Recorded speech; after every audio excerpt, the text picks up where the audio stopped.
ang pinakamatalinong general sa kasaysayan ng Bangladesh, ay pinatay ng sariling mga opisyal na pinagkakatiwalaan niya.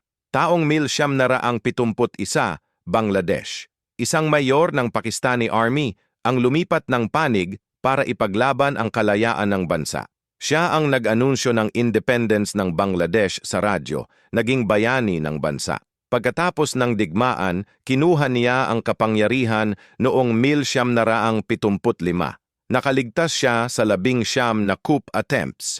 Pinag-modernize niya ang military at nag-lift ng martial law. Naniniwala siyang lubos na tapat sa kanya ang mga opisyal niya. Ngunit sa loob ng Chittagong, nagsasama-sama na ang mga trusted generals niya. Mayo 30, 1981. Dinala niya ang sarili sa isang meeting na inorganisa ng mga kasamahan niya. Pumasok siya sa circuit house, walang duda sa mga taong nakapalibot sa kanya. Ang mga opisyal na nangakong magiging tapat ay nagtunok ng mga baril. Namatay siya kaagad sa mga putok ng mga taong pinagkakatiwalaan niya. Ang general na nakaligtas sa 19 na coup ay si Ziaur Rahman.